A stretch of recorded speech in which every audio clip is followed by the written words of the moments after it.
Hello everyone, welcome back to our YouTube channel. इस video में अपन बात करने वाले हैं आईआरआर के सेकंड सिनेरियो के बारे में।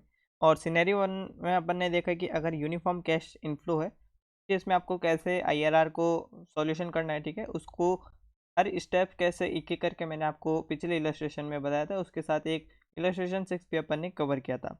पर ये वाली वीडियो में जो है अपन कवर करने वाले सिनेरियो नंबर 2, जब आपका कैश फ्लो जो है बिल्कुल हर साल का सेम ना हो, यानी कि यूनिफॉर्म कैश इनफ्लो आपका नहीं हो, तो उस केस में आपको कैसे सॉल्यूशन करना है। ठीक है, और अगर आप चैनल पर नए हैं तो चैनल को सब्सक्राइब कर लीजिएगा। पिछली भी वीडियोस अगर आपने नहीं देखी है और अदर सब्जेक्ट वाली वीडियोस अगर आपने नहीं देखी है तो चैनल पर जरूर से विजिट कीजिएगा।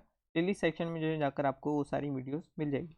चलिए वीडियो को स्टार्ट करते हैं। सिनेरियो नंबर 2 डिस्कस करते हैं अपने आईआरआर मेथड का। ठीक है, तो आईआरआर मेथड के सिनेरियो 2 में आपको जो नॉन यूनिफॉर्म कैश इनफ्लो होता है हर साल का, उसमें जो है अपन को अप्रोक्सीमेशन लगाने का जो है ज़रूरत नहीं पड़ता, क्योंकि उसमें अप्रोक्सीमेशन लगता ही नहीं है। अपन को क्या करना पड़ता है, डिस्काउंटिंग करने के लिए जो अपन को रेट चाहिए होती है वो अपन को रैंडम रेट उठानी पड़ती है। मतलब अपने अजम्पशन के बेसिस पर जो है वो रेट अपन डिसाइड करते हैं, और उसके बेसिस पर जैसे अपन ने दो रेट डिसाइड की थी पिछले वाले इलस्ट्रेशन में भी मैंने आपको बताया था, ऐसी दो रेट आपको डिसाइड करनी है जिससे आपका एक तो एनपीवी पॉजिटिव में आना चाहिए और एक एनपीवी आना चाहिए आपका नेगेटिव में। ठीक है, तो वो दो रेट अपन डिसाइड करते हैं। जैसे कि यहाँ पर एग्जांपल दे के बताया है कि आप 10% और 20% चुन सकते हो, 15% और 20% चुन सकते हो, ऐसे कुछ भी जो है आप रेट अजम्पशन से ले सकते हो। पर उससे जो आपकी वैल्यू आनी चाहिए एनपीवी की, वो एक तो पॉजिटिव आनी चाहिए और एक नेगेटिव आनी चाहिए। ठीक है, स्टेप वन आपके सीधा सही हो जाता है। अब अपन क्या करेंगे, जो आपके फॉर्मूला है जो अपन ने देखा था lower rate NPV at lower rate, और उसको डिवाइड करना है NPV at lower rate minus NPV at high rate, और उसको मल्टीप्लाई करना है high rate minus lower rate से। ये फॉर्मूला आप सीधा आपको अप्लाई करना है, ज़्यादा कुछ यहाँ पर कॉम्प्लिकेशन नहीं है। ठीक है, मतलब जो नॉन यूनिफॉर्म कैश इनफ्लो वाला क्वेश्चन है वो और भी ईजी अपने यूनिफॉर्म कैश इनफ्लो वाले क्वेश्चन से। ठीक है, तो सबसे पहले आपको समझ में आ चुका है क्या करना अपन को। एक रेट अजम्पशन के तौर पर जो अपन को अज्यूम करनी है, जिसमें आप डिसाइड कर लेंगे कोई भी दो रेट, जिससे आपका एक तो एनपीवी पॉजिटिव है और एक आया आपका एनपीवी नेगेटिव। ठीक है, इसके बाद जो है स्टेप अगला स्टेप आपको क्या करना है, जो भी आपने एनपीवी निकाला है उससे अपना फार्मूला जो है पुटअप करके उसमें उसको आपको जो है आईआरआर वो निकाल कर दे देगा। ठीक है, इससे से रिलेटेड एक इलस्ट्रेशन 7 अपन करने वाले हैं जहाँ पर यूनिफॉर्म कैश इनफ्लो नहीं होने वाला है। तो स्टार्ट करते हैं। पर बोला गया है कि calculate the internal rate of return, यानी कि आईआरआर अपन को कैलकुलेट करना है। और इसका जो प्रोजेक्ट है उसके इन्वेस्टमेंट की वैल्यू यहाँ पर बताई हुई है 1,37,036,000, और उससे जो अपन को पैसा मिल रहा है हर साल का, वो हर साल का यहाँ पर बताया हुआ है ईयर 5 तक, मतलब 5 साल तक अपना प्रोजेक्ट यहाँ पर चलने वाला है। और जैसा कि आप देख सकते हैं यहाँ पर हर साल का जो कैश इनफ्लो है वो सेम नहीं है, हर साल का कैश इनफ्लो अपन को अलग अलग दिया हुआ है। ठीक है, तो इस तरह से आपको आइडिया लगाना है कि यूनिफॉर्म कैश इनफ्लो वाला क्वेश्चन है या फिर नॉन यूनिफॉर्म कैश वाला क्वेश्चन है। ठीक है, तो इस केस में तो अपने नॉन यूनिफॉर्म कैश वाला नॉन यूनिफॉर्म है हर साल का, तो नॉन यूनिफॉर्म के बेसिस पर अब अपना वो निकालेंगे।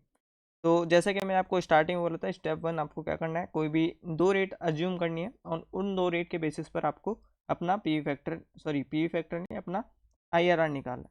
तो अपन क्या करेंगे, अजम्पशन लेंगे दो रेट, जैसे जैसे कि यहाँ पर बताया गया क्वेश्चन में 10% और 12% जो यहाँ पर क्वेश्चन में ली गई है। आपको एक रफ आइडिया करके, मतलब रफ कैलकुलेशन करके, एक पॉजिटिव है और एक नेगेटिव है, ऐसी रेट डिसाइड कर लेनी। ये भी काम अगर आपसे नहीं होता है तो आप दो रेट 10% और 15% यहाँ पर डिसाइड कर सकते हो। तो सबसे पहले यहाँ पर स्टार्ट करते हैं 10% से। क्वेश्चन में लिया गया 10% और 12%, पर अगर आपको कुछ भी समझ नहीं आया आप एक बार 10% और 15% लेकर यहाँ पर अपना क्वेश्चन सॉल्व कर सकते हैं। और उससे जब आप जो है एनपीवी निकालेंगे तो एक पॉजिटिव एक नेगेटिव आना चाहिए, वहाँ पर आप कन्फर्मेशन ले लोगे। ठीक है, तो यहाँ पर क्वेश्चन में 10% और 12% बताया है। 10% से सबसे पहले सॉल्व करते हैं।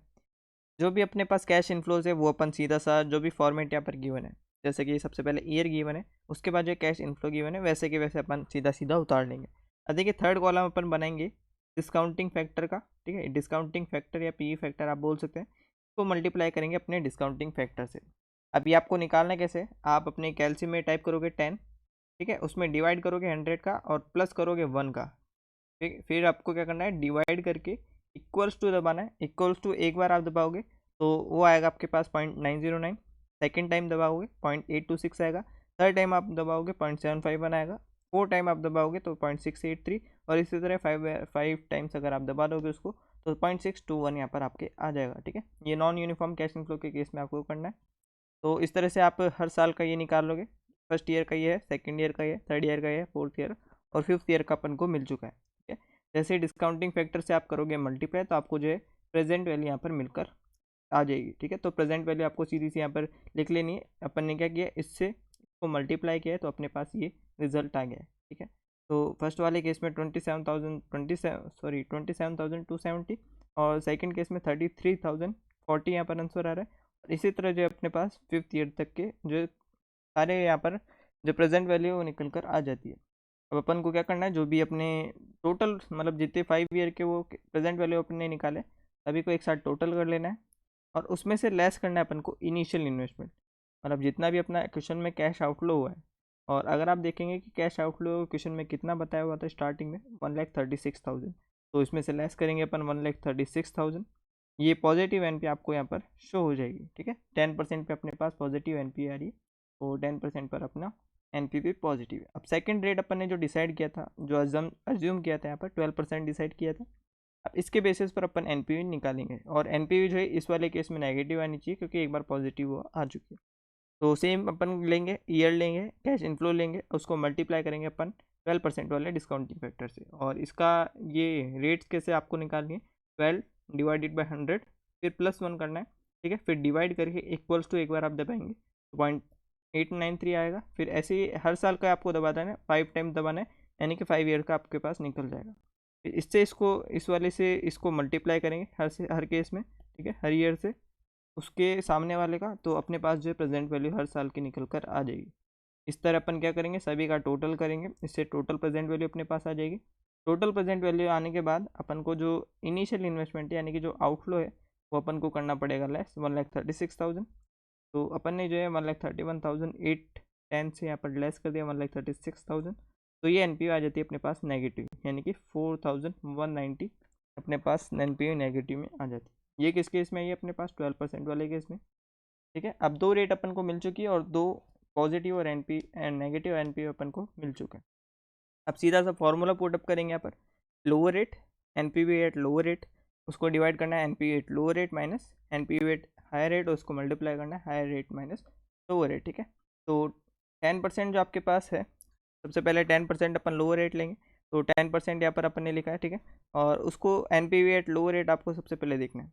तो लोअर रेट तो 10% यहाँ पर, उस पर एनपीवी जो आ रही है आपके पास 2280 आ रही है, तो 2280 अपन सीधा से लिख लेंगे। और 2280 में से अपन को एनपीवी एट हायर रेट भी लेस करना पड़ेगा, जो कि 4190 आपने आ रहा है। इसको मल्टीप्लाई करेंगे higher rate minus lower rate, यानी कि 12 माइनस 10। ठीक है, तो 2 यहाँ पर आ जाएगा।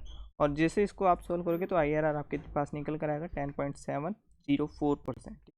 और ये IRR आपको अब क्या बता रहा है, जो मैंने आपको पिछली वीडियो में बताया कि इससे अगर आप अपने कैश इनफ्लोज को डिस्काउंटिंग करोगे तो अपना जो है कैश इनफ्लो अपने आउटफ्लो के बराबर में आ जाएगा। ठीक है, तो ये मेन IRR का मकसद रहता है। दो अलग अलग कैश इनफ्लो वाले केस अपन ने देख लिए, दो अलग अलग सिनेरियो देख लिए।